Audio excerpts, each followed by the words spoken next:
Hey guys, it's Dr. Becker.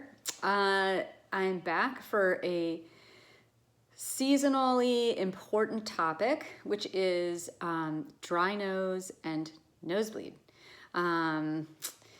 These topics are especially important. I'm filming now in November, and it's about this season that people start to notice an increase in problems with their nose feeling really dry, getting crusty, and then bleeding. And so, we kind of call it nosebleed season in our business. So I thought I'd take a good minute to explain why that happens, because there's some secret tricks that you may not know, and also to talk about how we can take good care of our nose over the winter so we don't have problems with soreness, crusting, bleeding, and that kind of thing.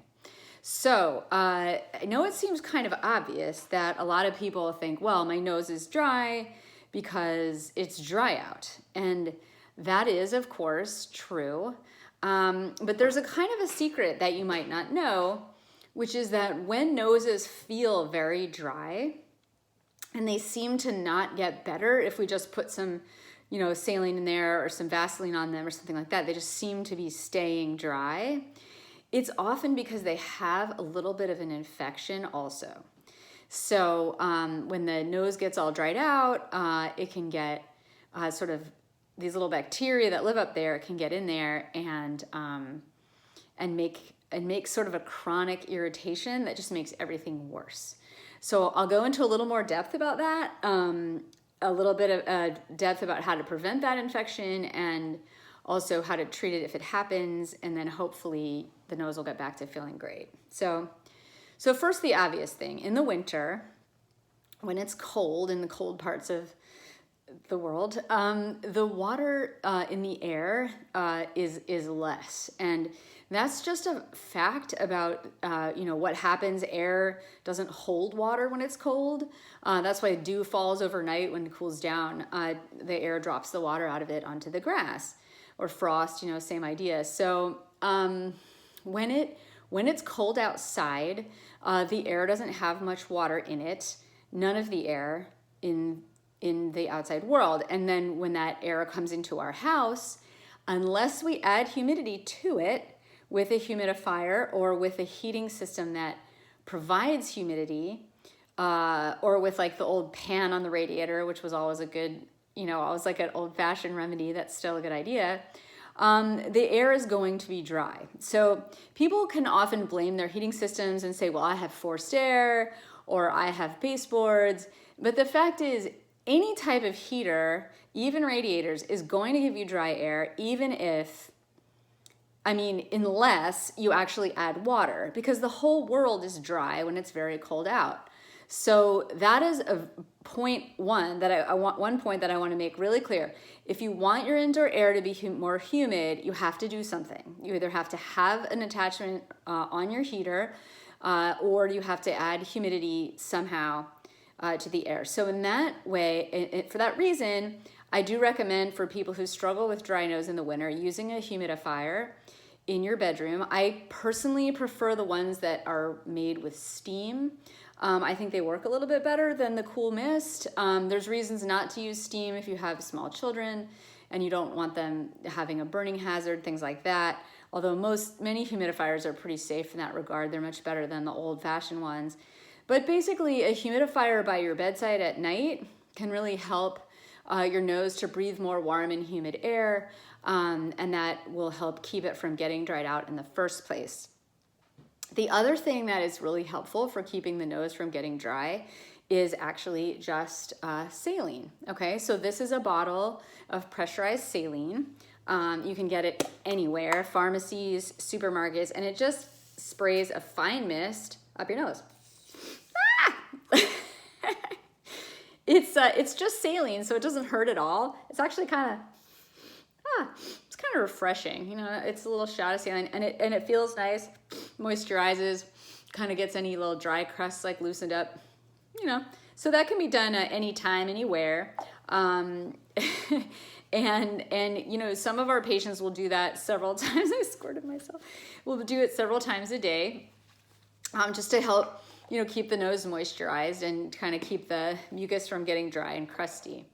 So those are the basics. There's also a gel. My favorite gel is made by the company called NeilMed, who makes a lot of saline products for the nose. The gel is nice. It's kind of sort of like KY jelly for your nose. It's like a lubricant, and NeilMed makes it in a pump dispenser, kind of like, a lot of the over-the-counter nasal sprays. So you just spray it in your nose and it lubricates. It's nice to use at night, say before bed, because it lasts longer than the saline. It kind of leaves like a nice lubricated sort of slimy layer inside your nose that feels good. So that's a really good product. And lastly, ENTs in general, pretty big supporters of the whole nasal irrigation idea, like using a neti pot or a sinus rinse bottle to rinse your nose. Now that's kind of high level stuff. And if you're interested in doing that, as I said in my nose and sinuses video, there is a link on our website, bergerhenryent.com, with a tutorial on how to do a nasal irrigation. It's definitely like, one step up, like difficulty wise from just using some saline. But for people who struggle with a lot of nasal problems, it's a nice habit to get into every day or every few times a week.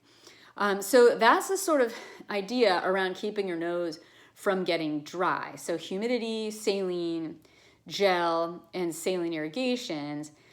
And that all seems like pretty straightforward. You might be thinking like, well, why is she doing a video? Like, it's kind of obvious if your nose is dry, like put some water up there, right? And you don't want to put water, of course. You want to put saline because water doesn't feel good up your nose. It doesn't make your nasal membranes happy. You got to have that little bit of salt in there that makes it saline. But it turns out that there is a thing, we call it rhinitis or vestibulitis, where noses usually they start out dry, but then in the little cracks in the mucous membrane, the normal bacteria that live on our skin and in the front of our nose, like near our nose hairs and such, they actually kind of like it. They like to live in this sort of dry nose. They like to get into these little cracks, and they make an irritation. And the irritation can feel anything like a recurring sore or a scab. People will come in and say, why do I have this scab in my nose, and it comes and it goes and it seems to heal, or maybe it doesn't heal and it's been there for months or weeks, and it kind of hurts and then when I blow my nose, it falls off and then it bleeds. These are things that happen when the nose gets really dry and they get this little infection. So what I recommend in those situations is to use an ointment. Now, I will tell you that in general, we don't want to be recommending people putting like petroleum-based oils and ointments, or even sesame oil. There's not a lot of support for using that on a regular basis up your nose. The reason is you don't want to be inhaling little bits of like, petroleum jelly or sesame oil into your lungs. That's not really good for you. And in the old days, people used to put gobs of Vaseline up their nose for moisture, and they would occasionally get some lung irritation from it. So we're just going to say, that the ointments up your nose that aren't water-based should be used sparingly and only when needed in the setting of one of these type of problems. But usually if you use them once or twice a day for about a week, it's going to feel a lot better, and then you stop using it. So it's not meant necessarily, unless you're under a doctor's advice, to use them chronically. But I think, an example would be, just one of these over-the-counter, this is an antibiotic ointment from CVS. It's just meant for, like a cut or something like that, to keep the bacteria off a cut. And, the way to do it is just to put a little bit of the ointment on your finger, as if you were putting some toothpaste on a toothbrush. And then usually I just tell people to kind of get it on their little fingers like that, and then up the nose. So you're going to put it up there, smush it. I like to smush it around where the hairs are, and then like the bottom of the nose, and kind of don't rub on the septum all that much, because that's where it tends to be very delicate and can get bleedy. And then I say just, smush it around in there, get all that moisture all around the front part of your nose, and feels good. See? So that's the way, to get that antibiotic ointment up there twice a day, like I said, 5 to 7 days, and it'll just start to feel really much, much better in terms of not being crusty and sore. This is my same advice if you happen to be struggling with wintertime nosebleeds, or if when you blow your nose, this like bloody mucus comes out, because the vestibulitis or rhinitis this infection is often a part of that. The reason that happens again is because when it's inflamed or a little infected, right, the blood supply becomes more and the tissue becomes more what we call friable or delicate. When the tissues are delicate like that, any kind of blowing or sometimes even just spontaneously, people will have blood come out. And so you don't want to, you want to discourage that from happening by keeping the mucous membrane sort of calm and clean, and by decreasing the bacteria in your nose, allow any kind of scabs to finally heal. So if it doesn't work with the over-the-counter ointment, you should see your doctor. We sometimes use ointments that are a little better against the staph bacteria, which is a common, bacteria that lives on our skin and in our nose. But sometimes that one does work a little better. But if you just want to try something at home, things like Neosporin or bacitracin or triple antibiotic ointment, as long as you're not allergic to them, would be my recommendation. And also try not to put a Q-tip up your nose, because that's too scratchy and it'll give you a nosebleed. So the finger's really the best. If you have to use a Q-tip because you have big giant fingers and a little tiny nose, I would only put the Q-tip on the hairy side of the nose. Just put it in there like that and then smush it around from the outside with your finger. So that's my advice about dry nose, and also those mild nosebleeds that happen because of dry nose. But I will say also a little coda about if you do get a nosebleed. Nosebleeds, like I said, are very common in the wintertime. And in addition to everything I just told you about increasing moisture and using an antibiotic ointment in your nose, I think I also want you to know what to do, the proper thing to do when you get a nosebleed.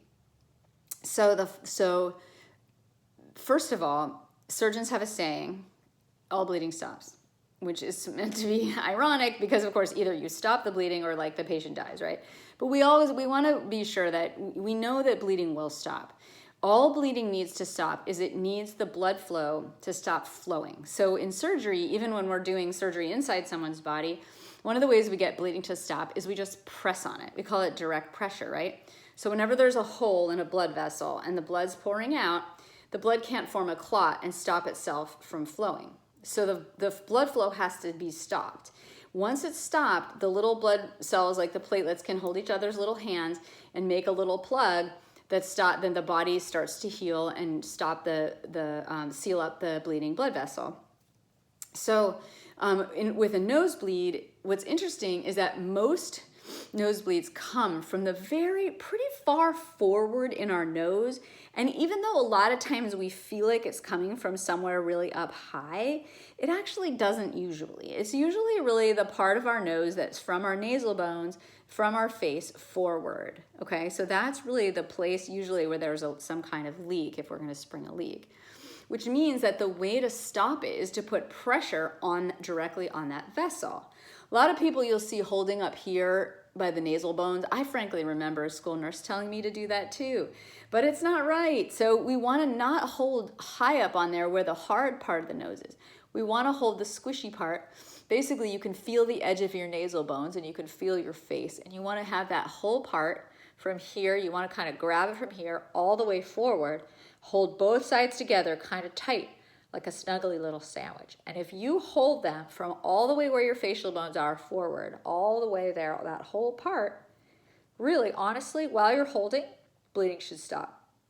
80%, 90% of the time, this is going to work.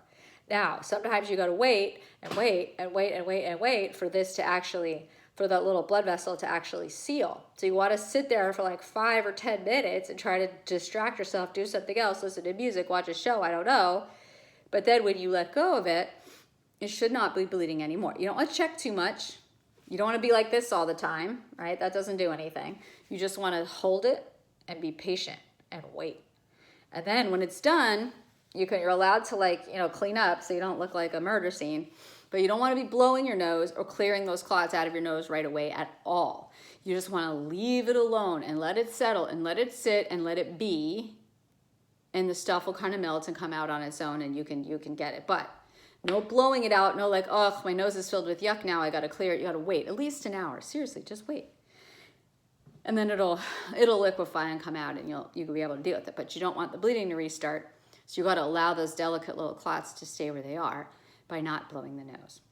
If you can't get it stopped like that, after an attempt or two, you might need to go to the emergency room and have a pack put in your nose, which is basically like a tampon up your nose with a little string. And it's, you know, nobody loves it. But if you have to do what you have to do, you can't keep bleeding. So sometimes the bleeding's coming deeper in the nose. Pressure doesn't work. You would also know that if you were doing a really good squeeze and it was continuing to sort of come out your mouth, then you know, I'm not really getting good pressure. So those are ones you want to get some help on.